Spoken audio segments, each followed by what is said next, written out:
नमस्कार and welcome to curiously education. दोस्तों, मैं हूं Prashant Mavani. I hope you are doing good. Welcome to the Hindu analysis. आज 7 दिसंबर 2022 हैं और दोस्तों आप सब जानते हैं कि क्यूरियसली एजुकेशन पर हमने एक नई सीरीज़ जो है इसकी शुरुआत कर दी है। ये जो नई सीरीज़ हैं ये आपके एम्पावरमेंट के लिए हैं। इसका पहला लेक्चर जिसमें मैंने इंट्रोडक्शन दिया है कि आने वाली जो ये नई सीरीज़ है उसमें कौन कौन सी चीज़ें होगी, क्या क्या टॉपिक्स हम कवर करेंगे, उसका एक ब्रीफ आइडिया दिया है। और क्यों ये सीरीज़ हम स्टार्ट करें हैं उसके बारे में भी मैंने एक ब्रीफ डिस्कशन की है। एक और चीज़ मैं आप सभी को बताना चाहता हूँ कि ये जो नई सीरीज़ है it's going to be completely free of cost. इसमें कोई हिडन चार्जेस नहीं है। राइट, जेन्यूनली ये आपके एम्पावरमेंट के लिए हैं। सारे के सारे वीडियोस जो हैं वो आपको हमारी यूट्यूब चैनल पर ही मिलेंगे। तो हमारा जो रेवेन्यू मॉडल है it is based on transparency के यूट्यूब से जो भी हमें पैसे मिलेंगे तो we will run our business on this revenue. Right, तो ये आपके लिए कम्प्लीटली फ्री है। लेकिन इस सीरीज़ को बनाने के पीछे जो मेहनत लगी है वो बहुत ज़्यादा है। तो यही आशा है कि ये जो सीरीज़ है इसके माध्यम से आपका सेल्फ एम्पावरमेंट होगा। आप अपने करियर को एक राइट डायरेक्शन में लेकर जा पाएंगे। बहुत सारी चीज़ें ऐसी होगी दोस्तों इस सीरीज़ में जो आपको मजबूर करेगी कि आप खुद अपने आप को प्रश्न पूछें। राइट, ये सीरीज़ जो है ये कोई शॉर्टकट वाली सीरीज़ नहीं है। इसमें जो चीज़ें आपको बताई जाएगी उस पर आपको मेहनत करनी पड़ेगी। राइट, आपको कॉन्सेप्ट्स, टेक्निक्स, वो सारी चीज़ें सिखाई जाएगी। लेकिन इम्प्लीमेंटेशन जो है दोस्तों वो आपके हाथों में है। कितना भी बड़ा सपना, कितना भी बड़ा आइडिया क्यों ना हो, अगर उस पर इम्प्लीमेंटेशन आप नहीं करेंगे तो वो भ्रम के अलावा कुछ नहीं है। Right, ideas without implementation is illusion. याद रखिएगा इस चीज़ को। कॉम्पिटिटिव एग्जामिनेशन की तैयारी को लेकर आपके मन में कोई भी क्वेश्चन, क्वेरीज हैं, then you can feel free and write me on this email address curiouslyeducation@gmail.com। तो लेट्स मूव ऑन। दोस्तों, आज हमारे टेबल पर एक बहुत ही इंटरेस्टिंग फाइनेंशियल न्यूज़ है, रशियन प्राइस कैप। अब यहाँ पर क्या है कि G7, ये G7 जो है इसकी एक इंटरेस्टिंग हिस्ट्री है। पहले ये G8 हुआ करता था। 2014 में रशिया ने जो यूक्रेन का क्राइमिया नाम का एरिया है इसको अपने कब्जे में ले लिया। तो ये बाकी के जो देश हैं, पहले G8 में रशिया भी था लेकिन फिर ये बाकी के देशों ने मिलकर रशिया को इस ग्रुप के बाहर निकाल दिया। तो तब से ये ग्रुप जो है ये G7 बन गया। G7 में आप देखेंगे कि दुनिया के सबसे एडवांस्ड जो देश हैं, सबसे डेवलप्ड देश जो हैं वो G7 के पार्ट हैं। कुछ ऐसे देश हैं फॉर एग्जांपल जो G7 के पार्ट नहीं है, लेकिन अगर आप देखेंगे तो वेस्टर्न वर्ल्ड और जापान, ये सारे देश जो हैं वो G7 के पार्ट हैं। तो आपके लिए एक प्रश्न है, बताइए कि G7 के मेंबर देश जो हैं उनका नाम क्या है। Stick your answer in the comment section. ये आपके लिए एक रिसर्च वर्क है। It will take just 2 to 3 minutes for you to go through it. लेकिन ये G7 के देशों को जानना जो है वो आपके लिए बहुत ही इंपॉर्टेंट है। राइट, अब ये G7 ने क्या किया है, G7 देशों ने मिलकर रशिया का जो सी बोर्न क्रूड ऑयल और ऑयल प्रोडक्ट्स हैं, यहाँ पर पर्टिकुलरली सी बोर्न क्यों लिखा गया है उसके पीछे रीज़न है कि जो गैस, जो ऑयल रशिया जो है, ऑयल एंड ऑयल प्रोडक्ट्स जो रशिया पाइपलाइन के माध्यम से प्रोवाइड कर रहा है उस पर नहीं है। सीबोन यानी कि जो बड़े बड़े जहाज़ों में शिप्स के माध्यम से जो ऑयल ट्रांसपोर्ट किया जाता है, तो इस ऑयल पर एक प्राइस कैप लगाई है G7 ने। और प्राइस कैप कितनी है, $60 पर बैरल। यानी कि रशिया जो है वो $60 पर बैरल से ज़्यादा ये जो सी बोर्न क्रूड ऑयल हैं या फिर ऑयल प्रोडक्ट्स जो हैं इस पर उससे ज़्यादा प्राइस जो है वो नहीं ले सकता, ऐसा G7 ने डिसाइड किया है। लेकिन ऑफ कोर्स रशिया जो है वो G7 की बात थोड़ी मानेगा। रशिया ने इस प्राइस कैप को डिसमिस कर दिया है, रिजेक्ट कर दिया है। आई होप अभी तक की चीज़ें जो हैं वो आपको समझ में आ गई होगी। अब प्रश्न ये उठता है कि G7 देश जो हैं वो ऐसा क्यों करना चाहते हैं। G7 देश जो हैं वो बेसिकली रशिया पर एक प्रेशर क्रिएट करना चाहते हैं। क्यों? देखिए, रशिया जो है वो एक बहुत बड़ा ऑयल प्रोड्यूसर है, दुनिया का सेकंड नंबर पर आता है। आप देखिए यहाँ पर Russia is second largest oil producer in the world.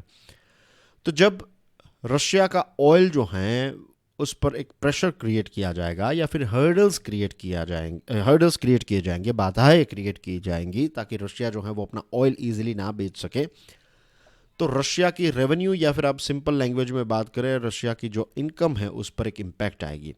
अगर रशिया की इनकम पर इम्पैक्ट आएगी तो ये जो यूक्रेन पर युद्ध चल रहा है, तो ये युद्ध जो है उसके लिए जो भी सामान खर्च है वो रशिया नहीं कर पाएगा और रशिया जो है वो युद्ध करना बंद कर देगा। इसी के साथ साथ जब से ये युद्ध की शुरुआत हुई है, हम जानते हैं 24 फरवरी 2022 से यूक्रेन वॉर की शुरुआत हुई है और तब से ऑयल की जो प्राइस है उसमें काफ़ी हमें अप्स एंड डाउन, ज़्यादातर तो ऑयल की प्राइस जो है वो इंक्रीज ही हुई है, इज़न्ट इट। तो इस ऑयल मार्केट को स्टेबलाइज करने के लिए G7 ने ये डिसीजन लिया है। तो आप देख सकते हैं कि बहुत सारे रीजंस को ध्यान में रखते हुए G7 ने ये कैप जो है वो रशिया पर डालने की कोशिश की है। अब आप सब जानते हैं कि रशिया जो है वो सेकंड लार्जेस्ट ऑयल प्रोड्यूसर है और बेसिकली कुछ यूरोपियन यूनियन के देशों ने, right, I will write down here some EU nation, सारे नहीं लेकिन कुछ यूरोपियन यूनियन के देशों ने प्लस USA ने रशिया से ऑयल ख़रीदना जो है वो, ये सारे देशों ने और ये USA ने मिलकर रशिया से ऑयल ख़रीदना जो है वो बंद कर दिया है। अब प्रश्न ये उठता है कि ये जो प्राइस कैप हैं इससे क्या रशिया प्रभावित होगा? The answer is no. उसके पीछे रीज़न है। अक्टूबर 2022 महीना जो है उस पर आप नज़र डालेंगे तो चाइना ने हर रोज़ ऑन एन एवरेज रशिया से 9,04,000 बैरल्स खरीदे हैं। ये पर डे की बात है। और रही बात इंडिया की, तो इंडिया ने 8,83,000 बैरल्स पर डे अक्टूबर 2022 में रशिया से खरीदे हैं पर डे, राइट, 8,83,000। और चाइना और इंडिया को मिला दें तो जो रशिया का सीबोन ऑयल है, जो आप जानते हैं कि सीबोन का मतलब क्या है, तो ये दोनों देश जो हैं इनका टोटल कितना होता है, कितना हम खरीदते हैं? रशिया जो भी सीबोन ऑयल देता है तो उसका 58% ये दो देश जो हैं वो रशिया से खरीदते हैं, राइट। अब प्रश्न ये उठता है कि ये प्राइस कैप से क्या भारत प्रभावित होगा? The answer is of course no. तो रीज़न इज कि उन्होंने $60 पर बैरल रखा है और हमें, चाइना को भी और भारत को भी, जो रशिया से ऑयल मिल रहा है वो समवेयर अराउंड $50 पर बैरल की प्राइस से मिल रहा है। और भारत ने ये चीज़ क्लियरली बता दी है कि हमें जिन जिन अलग अलग सोर्सेस से ऑयल मिलेगा, डिस्काउंट प्राइस में अगर हमें ऑयल मिलेगा तो हम वो खरीदेंगे क्योंकि वो हमारे देश के और हमारी अर्थव्यवस्था के हित में है। तो आपको याद होगा कि एस जयशंकर साहब ने एक स्टेटमेंट भी दिया था कि इंडिया जितना ऑयल दोपहर तक खरीदता है रशिया से उतने समय में, मीन्स जो एक महीने में, सॉरी, जयशंकर साहब का स्टेटमेंट ये था कि यूरोप जो है, यूरोपियन यूनियन पर्टिकुलरली, कुछ घंटों के अंदर जितना ऑयल रशिया से खरीदता है उतना ऑयल इंडिया जो है वो एक महीने में रशिया से खरीदता है।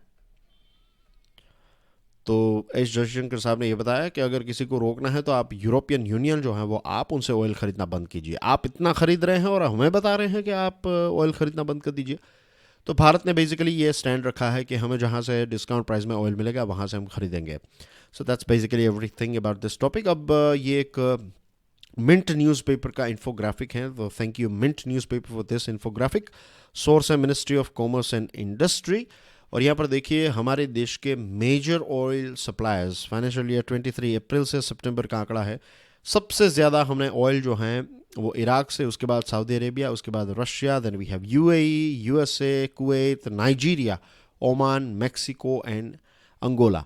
इन सारे देशों से हम ऑयल खरीदते हैं। उसमें नंबर 1 पर हैं इराक, सेकंड नंबर पर हैं सऊदी एंड थर्ड नंबर पर हैं रशिया एंड फोर्थ पर आता है UAE। USA से भी हम ऑयल खरीदते हैं। इंटेंस एंगेजमेंट, द हिंदू का ये आर्टिकल है। It's about India and Germany. Germany के फॉरेन मिनिस्टर जो हैं उन्होंने भारत की एक यात्रा की और उनकी मुलाकात हुई हमारे एस जयशंकर साहब के साथ और दोनों देशों ने कुछ एग्रीमेंट्स साइन किए हैं। एग्रीमेंट्स में हैं mobility and migration that boosts travel for students, researchers and investors and businesses. ये जो एग्रीमेंट है तो इससे हमारे देश के स्टूडेंट्स वहाँ पर इजीली जा पाएंगे, रिसर्चर्स वहाँ पर जा पाएंगे, इन्वेस्टर्स जा पाएंगे और बिजनेसेस के लिए भी वहाँ पर जाना आना जो है वो ईजी हो जाएगा. इसी के साथ साथ जर्मनी जो है वो भारत में कुछ बिलियन यूरोज जितना इन्वेस्टमेंट रिन्यूएबल एनर्जी में करने वाला है. रिन्यूएबल एनर्जी के प्रोजेक्ट्स जो है तो उसमें फंड प्रोवाइड करने वाला है. 2022 की बात करें तो हमारे प्राइम मिनिस्टर नरेंद्र मोदी साहब 2 बार जर्मनी जा चुके हैं. एक India Germany inter governmental consultation जो हुई थी तो इसमें प्राइम मिनिस्टर मोदी साहब की मुलाकात जो है वो उनके चांसलर ओलाफ स्कोल साहब के साथ हुई थी बर्लिन में. और G7 की आउटरीच समिट जो है जिसमें हमें आमंत्रित किया गया था जो बेवेरिया में है. तो BMW राइट, जर्मन कंपनी है BMW. उसको वहाँ पर जर्मनी में वो लोग कहते हैं BMW, हम कहते हैं BMW. तो ये जो BMW है इसमें जो B है दैट इज बेवेरिया राइट. तो Bavarian motor works, so that's what BMW का फुल फॉर्म ये होता है. जस्ट आपको याद रहे इसलिए ये I am emphasising on this. Bavaria एक रीजन का नाम है और मोस्टली आप देखेंगे Audi, Mercedes ये सारी कंपनीज जो हैं वो इसी रीजन बेवेरिया में हैं. यहाँ पर रिसोर्सेज जो है वो काफ़ी ज़्यादा हैं, नेचुरल रिसोर्सेज. फिर बाली में मीटिंग हुई थी G20 के समिट के दौरान भी इंडिया और जर्मन लीडर्स की. 2023 में स्प्रिंग टाइम में मिस्टर स्कोल्स जो जर्मनी के चांसलर हैं वो भारत की यात्रा पर आएंगे और सितंबर 2023 में G20 की समिट जो भारत में होगी तो उस समय पर भी जर्मनी के चांसलर जो हैं वो भारत की यात्रा पर आएंगे.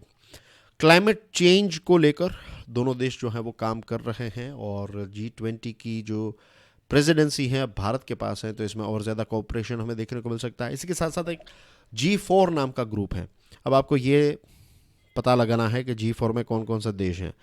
टोटल 4 देश हैं. एक देश है भारत, एक है जर्मनी और दूसरे देश जो 2 देश जो हैं उसका नाम आपको खुद ढूंढना है. तो 2005 से ये G4 देश हैं और 2005 से ये चारों देश जो हैं वो यूनाइटेड नेशन सिक्योरिटी काउंसिल में रिफॉर्म की मांग कर रहे हैं और कह रहे हैं कि हमें भी एक परमानेंट मेंबरशिप मिले.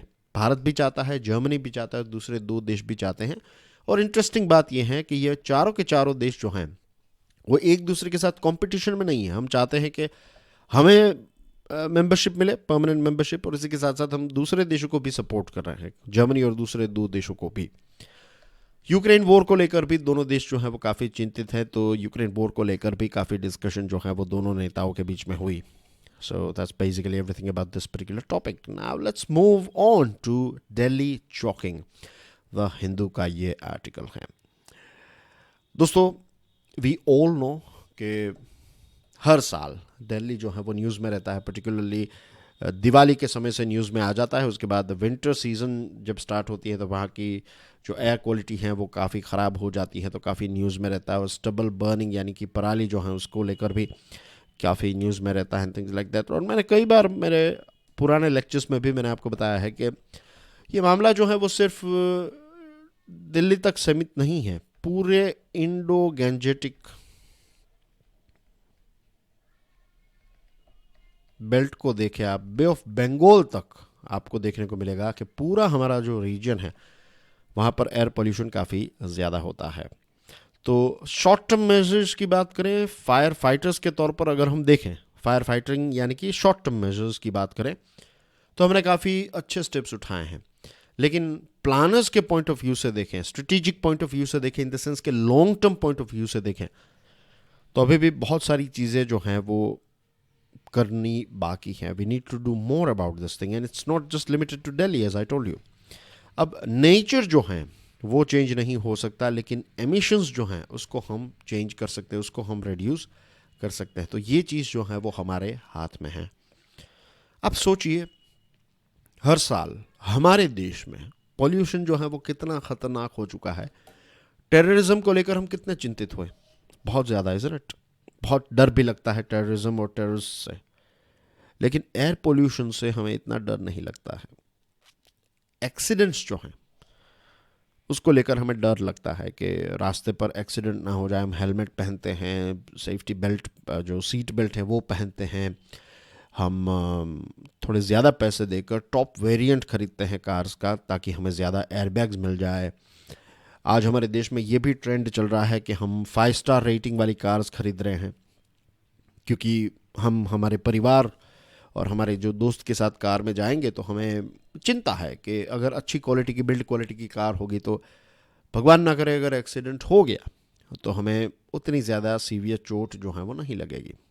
क्योंकि हमारे देश में लगभग 5 लाख एक्सीडेंट्स होते हैं, और उसमें लगभग 1 लाख एक्सीडेंट्स में लोगों की, मीन्स 1 लाख लोगों की मृत्यु होती है। 5 लाख लोगों का एक्सीडेंट होता है हमारे देश में। आप सोचिए, दुनिया के सबसे डेंजरस रोड्स हमारे देश में हैं।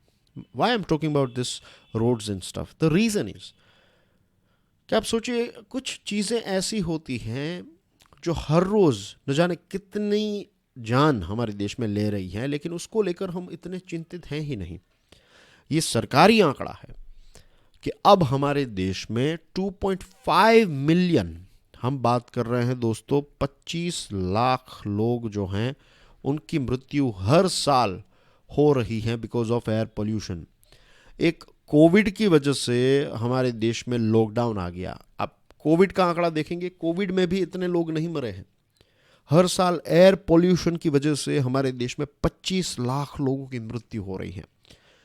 और कुछ पॉल्यूटेंट्स ऐसे हैं जो हमारी ब्लड स्ट्रीम में घुस जाते हैं। हमारी जो पूरी नोज़ की सिस्टम है, हमारी रेस्पिरेटरी सिस्टम है, तो हमारा नोज़ जो होता है वो एक फ़िल्टर के तौर पर भी काम करता है। तो बहुत सारे पार्टिकल्स जो हैं वो हमारे सिस्टम में एंटर नहीं कर पाते। लेकिन आपने सुना होगा ना PM2.5, PM10, ये कुछ ऐसे छोटे छोटे पार्टिकल्स होते हैं जो हमारी ब्लड स्ट्रीम में घुस सकते हैं और हमारे लगभग सभी ऑर्गन्स, बॉडी ऑर्गन्स जो हैं इसको अफेक्ट करते हैं। और इसकी वजह से strokes, heart disease, respiratory disease, cancer, ये सारी बीमारियां लोगों को हो रही हैं। तो प्रॉब्लम ये है कि मेजर्स जो हम उठा रहे हैं वो उतने ज़्यादा इफ़ेक्टिव नहीं हैं। हम क्या मेजर्स उठाते हैं, राइट? हम इस प्रकार की चीज़ें करते हैं कि एक आपको गोली लगी है और आपने बैंडेड से उस घाव को अच्छा करने की कोशिश की है। It's like dressing a bullet wound with band aid. हम स्कूल्स जो हैं उसको कुछ समय के लिए बंद कर देते हैं। हम लोगों को इंडोर्स रहने की सलाह देते हैं। लोग जो हैं वो वर्क फ्रॉम होम करते हैं। कंस्ट्रक्शन जो हैं उसको रोका जाता है। फैक्ट्रीज़ जो हैं उनको बंद किया जाता है। ट्रांसपोर्टेशन पर जो ऑड इवन स्कीम जो है उसको इम्प्लीमेंट की जाती हैं। कार पुलिंग, फायर क्रैकर्स जो हैं, पटाखे, तो उन पर रोक लगाई दी जाती है। तो ये सारी चीज़ें जो हैं ये शॉर्ट टर्म हैं। हमें लॉन्ग टर्म के बारे में कुछ सोचना पड़ेगा। The reality is that Delhi's air is bad even when stubble is not being burn. जब स्टबल बर्निंग नहीं होता है, पराली जो होती है नहीं जलाई जाती, उस समय पर भी दिल्ली की एयर क्वालिटी जो है वो काफ़ी ख़राब होती है बिकॉज ऑफ दिस बायोमास। तो एयर मीन्स स्टबल बर्निंग तो रीज़न है ही, लेकिन इसके अलावा भी बहुत सारे रीज़न्स हैं। और जैसे मैंने बताया कि ये सिर्फ दिल्ली की बात नहीं है, हर एक शहर में ये कहानी है। और दुनिया के WHO के आंकड़ों को देखेंगे तो दुनिया के सबसे ज़्यादा पोल्यूटेड सिटीज़ जो हैं वो हमारे देश भारत में हैं। इसी वजह से 25 लाख जितने लोगों की मृत्यु हर साल हमारे देश में बिकॉज ऑफ एयर पोल्यूशन हो रही है। तो आप सोचिए कितना बड़ा ये इश्यू है और इस पर हम कितने सीरियस हैं, ना के बराबर सीरियस हैं। तो व्हाट वी नीड इज़ कि एक तो एग्रीकल्चरल पैटर्न जो है उसमें एक फंडामेंटल शिफ्ट हो। अब ये तब तक चेंज नहीं आएगा जब तक किसानों को प्रॉपर कॉम्पनसेशन नहीं मिलेगा। आपको इतना कॉम्पनसेशन किसानों को देना पड़ेगा, तब जाकर वो जो एग्रीकल्चर पैटर्न है उसको चेंज करेंगे, वरना वो नहीं करेंगे। वो क्यों करें, राइट? इसमें हम किसानों को ब्लेम नहीं कर सकते, हमें उनको प्रॉपर कॉम्पनसेशन देना पड़ेगा। कंस्ट्रक्शन और डिमोलिशन वेस्ट जो हैं उससे भी पोल्यूशन होता है। रोड साइड ग्रीनिंग करने की ज़रूरत है। अनऑथोराइज्ड इंडस्ट्रीज़ जो हैं इसकी वजह से भी काफ़ी ज़्यादा पोल्यूशन होता है। और लास्ट माइल कनेक्टिविटी ना होने की वजह से लोग अपना मोटरसाइकिल और कार्स जो हैं वो यूज़ करना पसंद करते हैं। देखिए, आज हमारे देश में सभी को कंफर्ट चाहिए और इट्स नॉट, उसमें कोई गलत बात नहीं है कि लोग जो हैं वो कंफर्ट मांग रहे हैं। अगर आप बस में ट्रैवल कर रहे हैं और आपको सीट ही नहीं मिल रही है तो आप बस अवॉइड करेंगे, राइट, क्लीनलीनेस नहीं मिलेगी तो आप अवॉइड करेंगे। बस स्टैंड में आप जाएंगे तो वहाँ पर टॉयलेट की फैसिलिटी नहीं है तो यू विल अवॉइड इट। तो ये छोटी बड़ी चीज़ें जो हैं उसको ध्यान में रखेंगे तभी जाकर लोग जो हैं वो ज़्यादा पब्लिक ट्रांसपोर्ट का इस्तेमाल करेंगे। कि वो बस स्टैंड से फिर उनकी ऑफिस जाने के लिए उनको रिक्शा या फिर दूसरी चीज़ें अगर मंगवाने की ज़रूरत पड़ती हैं और ज़्यादा पैसे चले जाएंगे तो उससे अच्छा है लोग कहेंगे कि अपनी कार लेकर ही क्यों ना जाऊँ या फिर मोटरसाइकिल लेकर चला जाऊँगा, it will be much easier. तो ये लास्ट माइल कनेक्टिविटी अगर हम प्रोवाइड करेंगे तभी हम लोगों को मोटिवेट कर पाएंगे, इंस्पायर कर पाएंगे कि वो पब्लिक ट्रांसपोर्ट का इस्तेमाल करें। दूसरी चीज़ क्या है कि प्लानिंग जो है वो कोई और ऑर्गेनाइजेशन करती है, इसका इम्प्लीमेंटेशन जो है वो कोई ऑर्गेनाइजेशन और कोई और ऑर्गेनाइजेशन करती हैं, ऑडिट जो है वो कोई और ऑर्गेनाइजेशन करती हैं। तो ऐसा नहीं चलेगा। हमें चाहिए एक सिंगल एंटिटी जो सारी की सारी रिस्पॉन्सिबिलिटी जो है वो एक सिंगल एंटिटी के पास होनी चाहिए, तब जाकर एक बदलाव जो है वो हमें देखने को मिलेगा। जब तक हम ये नहीं करेंगे तब तक ये सिचुएशन जो है वो चलती रहेगी। चाइनाज नेवल ओवररीच, ट्रिब्यून का एक बहुत ही इंटरेस्टिंग आर्टिकल है। पेंटागन, आप जानते होंगे पेंटागन जो यूएसए की एक पेंटागन जो है इट्स लाइक यूएसए की होम मिनिस्ट्री और डिफेंस मिनिस्ट्री, आप समझ लीजिए कि पूरा डिफेंस जो है, इंटरनल एक्सटर्नल सिक्योरिटी, सारी चीज़ें जो पेंटागन में होती हैं। तो चाइना जो है, चाइना पेंटागन का कहना यह है कि न्यूमेरिकली स्पीकिंग, न्यूमेरिकली यानी कि नंबर वाइज देखे, क्वांटिटी वाइज देखा जाए तो सबसे बड़ी नेवी अगर किसी के पास है तो वो चाइना के पास है। कुछ 355 शिप्स एंड सबमरीन्स हैं, टोटल शिप्स एंड सबमरीन्स देखें तो 355 हैं चाइना के पास। और जिबूटी जो एक अफ्रीका का देश है, तो चाइना का पहला naval base, overseas military base जो है वो चाइना ने जिबूटी में बनाया। और अब चाइना कैम्बोडिया नाम का जो देश है वहाँ पर एक नेवल बेस बनाना चाहता है ताकि वो इंडो पैसिफिक को भी कंट्रोल कर सके। तो बीजिंग जो है यानी कि चाइना जो है वो मैरीटाइम डोमेन में काफ़ी एक्सपांशन करना चाहता है और एक्सपांशन कर रहा है। अब आप देखिए, यहाँ पर फोकस कीजिए ये पॉइंट पर।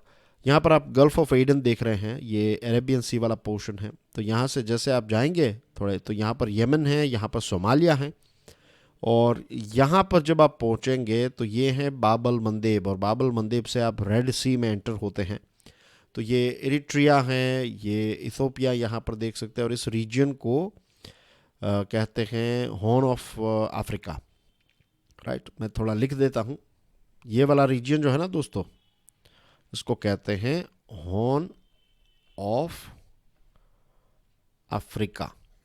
हॉर्न यानी कि not that BB horn, horn यानी कि जो सिंग होता है, राइट, तो उसको कहते हैं हॉर्न। अब यहाँ पर एक छोटा सा देश है, इसको कहते हैं जिबूटी, राइट, DJIBOUTI। इसका जो कैपिटल है, इसका नाम भी जिबूटी है। तो ये जिबूटी नाम का जो देश है, तो यहाँ पर चाइना ने अपना नेवल बेस क्रिएट किया। अब यहाँ पर आप आ सकते हैं। अब यहाँ पर देखिए, ये बड़ा मैप है। तो यहाँ पर फ्रांस का एक बेस है, फ्रेंच बेस यहाँ पर देख सकते हैं, यूएसए का बेस है, इटालियन बेस है, जापानीज़ बेस है, और अब चाइना का भी यहाँ पर बेस जो है वो चाइना ने बना लिया है, राइट। तो ये जिबूटी में चाइना का पहला 2017 में, जैसे आपने यहाँ पर पढ़ा, 2017 में चाइना का फर्स्ट ओवरसीज मिलिट्री यानी कि अपने देश के बाहर दूसरे देश में मिलिट्री बेस जो है वो चाइना ने ये जिबूटी में यहाँ पर क्रिएट किया है। यहाँ पर आप देख सकते हैं चाइनीज़ बेस, राइट।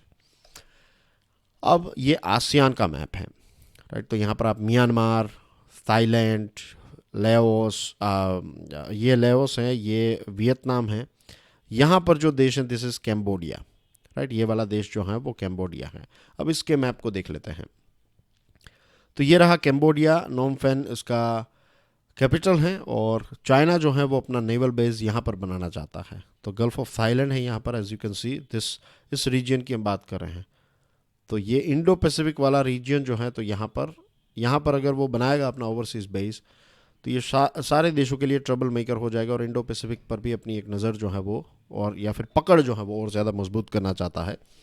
और एशिया में, अफ्रीका के दूसरे लोकेशंस पर भी अपनी मिलिट्री लॉजिस्टिक फैसिलिटीज़ को चाइना और ज़्यादा इंक्रीज़ करना चाहता है। पेंटागन का कहना यह है, चाइना, ईरान और रशिया ने मिलकर 2019 में इंडियन ओशन में जॉइंट नेवल एक्सरसाइजेस की हैं, और लास्ट ईयर अगस्त में जब क्वाड मेंबर्स ने साउथ चाइना सी में जब नेवल ड्रिल्स की तो चाइना ने इसका काफ़ी जमकर विरोध किया। इसके साथ कुछ महीनों पहले की बात है जब चाइना की जो स्पाई वेसल हैं युआन वैंग 5 वो इंडियन ओशन में आई थी और यहाँ पर जो हम्बन टोटा पोर्ट है श्रीलंका का, तो भारत ने काफ़ी प्रोटेस्ट किया लेकिन फिर भी ये शिप जो है वो आई। अब ये खबर आ रही है कि वो फिर से सेकंड टाइम जो है वो हम्बन टोटा पहुंची है। चाइना इसको रिसर्च शिप कहता है लेकिन ये एक स्पाई शिप है और ये जो शिप है इसकी कैपेसिटी है कि वो सैटेलाइट्स और इंटर कॉन्टिनेंटल बैलिस्टिक मिसाइल्स के लोकेशंस जो हैं इसको ट्रेस कर सकती हैं। दूसरी जो चीज़ है वो ये है कि आज पीएलए यानी कि पीपल्स लिबरेशन आर्मी जो है, तो दुनिया का लगभग 50% जितना इंटेलिजेंस सर्वेलेंस एंड रिकॉग्नाइजेंस सिस्टम्स जो हैं वो चाइना के पास हैं। तो एक बहुत बड़ी मात्रा में चाइना जो है वो दूसरे देशों पर नज़र रख रही है, पर्टिकुलरली इंडिया। तो भारत को यूएसए जैसे और दूसरे ऐसे एलाइज यानी कि जो दूसरे डेमोक्रेटिक देश हैं या फिर सेम माइंडसेट वाले जो देश हैं उनके साथ मिलकर अपने नेवल फायर पावर को और ज़्यादा इंक्रीज़ करना पड़ेगा। और हमारे navy chief admiral R Hari Kumar जो हैं उन्होंने लास्ट वीक ही कहा था कि भारत जो है वो चाइनीज शिप्स पर एक नज़र रख रहा है। अर्बन वोटर्स एपैथी पायनियर का ये आर्टिकल है।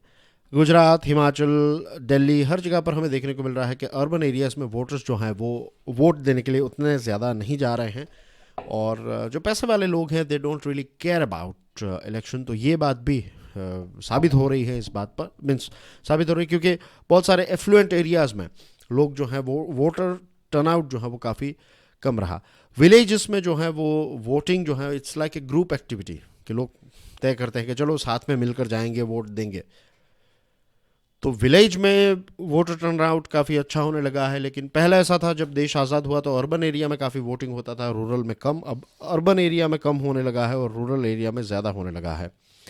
तो ऑफ कोर्स ये एक चिंता का विषय है। इसके साथ साथ रूरल इलेक्टेड बॉडीज़ जो है वो काफ़ी एक्टिव होती है कंपेयर टू अर्बन वंस और ग्रुप मोबिलाइजेशन जो है वो सिटी में करना डिफ़िकल्ट होता है। लोग जो हैं वो अलग अलग जगहों पर रहते हैं, वहाँ पर ऐसा नहीं है कि पर्टिकुलर कम्युनिटी एक एरिया में रह रही है, तो मीन्स अर्बन एरिया में ये थोड़ा डिफ़िकल्ट हो जाता है। इसी के साथ साथ अब अर्बन एरिया में रहने वाले लोग जो हैं वो कहीं ना कहीं तंग आ चुके हैं कि जो हॉलो प्रोमिसेस बड़े बड़े वादे किए जाते हैं बाय पॉलिटिशियंस, और इसी के साथ मिडिल क्लास को अपील करें ऐसी कोई स्कीम्स भी या फिर मैनिफेस्टो में भी ऐसी कोई चीज़ नहीं होती है जिससे मिडिल क्लास जो है वो ज़्यादा आकर्षित हों। तो ये सारी चीज़ें जो हैं वो अब हमें देखने को मिल रही है, which is a bad trend of course के लोग जो हैं वो वोट देने के लिए नहीं जाते। It's a bad trend. फिर मुझे एक प्रश्न मेरे दिमाग में ये भी आता है कि जो नोटा है, इट्स नॉट नाटो, हाँ नाटो के साथ इसको नोटा का मतलब होता है नन ऑफ द अबाव। तो ये नोटा का बटन जो है वो भी कोई काम का नहीं है, means you know it very well. Supreme court ने इस पर एक डिसीजन लिया था। तो अगर आप लेट्स से कि कोई एक्स पार्टी का व्यक्ति है उसको 10 वोट मिले, वाई पार्टी के व्यक्ति को 20 वोट मिले और नोटा जो है इसमें लोगों ने 40 वोट दिए, तो क्या होगा पता है? वाई वाला जीत जाएगा, भले ही ज़्यादातर लोगों ने नोटा को वोट दिया तो भी। तो ये सिस्टम जो है ये बराबर नहीं है, इसमें एक बदलाव करने की ज़रूरत है। अगर नोटा ज़्यादा हो जाए तो फिर वहाँ पर री इलेक्शंस होने चाहिए और जो कैंडिडेट्स खड़े थे एक्स और वाई पार्टी के उनको वापस टिकट ना मिले और कोई नए चेहरों को टिकट मिले, तो इस प्रकार की कोई व्यवस्था जो है वो हमें करने की ज़रूरत है। And that's basically everything in today's discussion. Do support mission life. और जिन लोगों ने यहाँ तक लेक्चर देखा, पूरा लेक्चर देखा, तो मैं आपको बता दूं कि कल सुबह 6 बजे पूरी कोशिश रहेगी कि सुबह 6 बजे ही आपको जो नई सीरीज़ है उसका फर्स्ट लेक्चर जो है वो आपको कल सुबह 6 बजे तक मिल जाएगा। और ये जो सीरीज़ है उसके बारे में चलो मैं कल ही बताऊंगा कि उस लेक्चर को आपको कैसे देखना है। Will talk about it in that lecture itself. Thank you very much for your love and support. God bless you all. Jai Hind.